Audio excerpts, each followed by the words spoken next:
Good afternoon students, welcome to the class.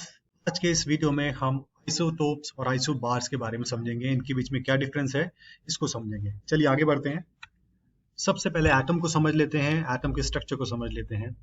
Atom तीन चीजों का बना होता है, इलेक्ट्रॉन, प्रोटॉन और न्यूट्रॉन्स।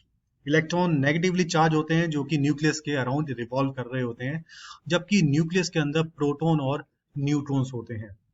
प्रोटॉन पॉजिटिवली चार्ज होते हैं और न्यूट्रॉन्स का कोई चार्ज नहीं होता, न्यूट्रल होते हैं। प्रोटॉन न्यूट्रॉन न्यूक्लियस के अंदर होते हैं और नेगेटिवली चार्ज इलेक्ट्रॉन्स इसके अराउंड, न्यूक्लियस के अराउंड रिवॉल्व कर रहे होते हैं। तो ये तो बात रही एटम के स्ट्रक्चर की। अब आगे बढ़ते हैं, एटॉमिक नंबर को समझते हैं। एटॉमिक नंबर बताता है number of protons in A nucleus. Nucleus में कितने प्रोटॉन्स हैं उसको हम एटॉमिक नंबर बोलते हैं।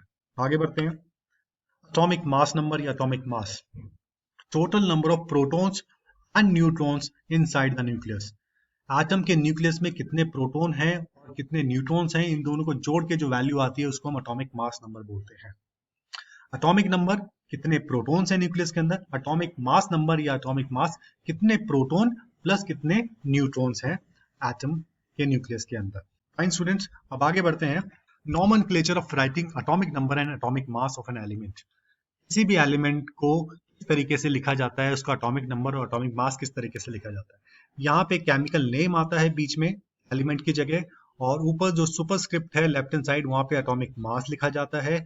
नीचे लेफ्ट हैंड साइड सबस्क्रिप्ट में एटॉमिक नंबर लिखा जाता है। फॉर एग्जाम्पल, ये सी सिंबल कार्बन का हो गया, 12 जो लेफ्ट हैंड साइड सुपरस्क्रिप्ट में लिखा हुआ है वो उसका मास हो गया, मास नंबर हो गया, और जो लेफ्ट हैंड साइड सबस्क्रिप्ट में लिखा हुआ है 6 वो उसका एटॉमिक नंबर हो गया। एटॉमिक नंबर यानी कि नंबर ऑफ प्रोटॉन्स, और ये 12 हो गया number of protons plus number of neutrons. तो इस तरीके से हम किसी भी जो एलिमेंट है उसका एटॉमिक मास और एटॉमिक नंबर इस तरीके से हम लिखते हैं। अब आगे बढ़ते हैं स्टूडेंट्स, आइसोटोप्स को समझते हैं। Isotopes, atoms of same elements exist in different forms due to differences in their number of neutrons inside the nucleus. ये एटम्स सेम एलिमेंट के एटम होते हैं लेकिन इनका जो मास होता है वो अलग होता है because of difference in number of neutron. For example, carbon 12 and carbon 14 are two isotopes. ये आइसोटॉप्स हैं, इसमें सेम एलिमेंट है। देखिए, एलिमेंट इज कार्बन, दोनों केस में एलिमेंट इज कार्बन, लेकिन इनके मासेस अलग अलग है। एक का मास 12 है और एक का मास 14 है। जिसका मास 12 है इसमें देखिए 6 प्रोटॉन है और 6 न्यूट्रॉन है। इसमें 6 प्रोटॉन है और 8 न्यूट्रॉन है। तो अगर आप प्लस करेंगे 6 प्लस 8 14 आएगा। इस केस में 6 न्यूट्रॉन प्लस 6 प्रोटॉन 12 आएगा। लेकिन दोनों के केस में एटॉमिक नंबर सेम है।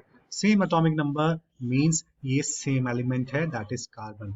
तो आइसोटॉप का मतलब हुआ same atomic number but different atomic mass, या atoms of same element that are having different atomic mass due to difference in their neutrons inside the nucleus. Nucleus में जो neutron होता है उनकी डिफरेंस की वजह से इनका एटॉमिक मास चेंज हो जाता है। और एक बात जो समझने वाली ये है, जहाँ पे प्रोटॉन और न्यूट्रॉन के बीच नंबर्स के बीच में डिफरेंस ज्यादा है वो आइसोटोप कंपैरेटिवली ज्यादा अनस्टेबल होता है बजाय जिसमें डिफरेंस कम है। अब ये देखिए 6 प्रोटॉन है 6 न्यूट्रॉन है, इसमें डिफरेंस नहीं है। इसमें 6 प्रोटॉन है और 8 न्यूट्रॉन है, इसमें डिफरेंस है। तो जहाँ पे प्रोटॉन और न्यूट्रॉन के बीच में डिफरेंस ज्यादा होता है या डिफरेंस होता है वो अनस्टेबल कहलाता है, और जिसमें डिफरेंस नहीं होता या बहुत कम होता है वो कंपैरेटिवली स्टेबल आइसोटोप होता है। अब देखिए क्लोरीन के, देखिए क्लोरीन का एटॉमिक नंबर 17 है। इसके दो आइसोटॉप्स हैं, क्लोरीन 35 एंड क्लोरीन 37। इसमें नंबर ऑफ प्रोटॉन्स दोनों में 17 है।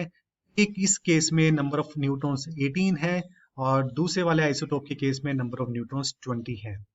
एक का मास नंबर बनता है 17 प्लस 18 35, दूसरे का मास नंबर बनता है 17 प्लस 20 37।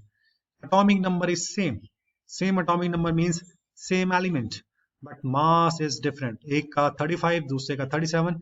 क्यों हुआ मास डिफरेंस? बिकॉज इनके जो नंबर ऑफ न्यूट्रॉन्स हैं दोनों में अलग अलग है, एक में 18 है एक में 20 है। अगर बात करें स्टेबिलिटी की, बोलेंगे ये वाला chlorine 35 is more stable than chlorine 37 because इसमें प्रोटॉन और न्यूट्रॉन्स के बीच में डिफरेंस कम है, इसमें प्रोटॉन और न्यूट्रॉन के बीच में डिफरेंस ज्यादा है। तो आई होप स्टूडेंट आपको ये क्लियर हो गया वो आइसोटोप का कॉन्सेप्ट।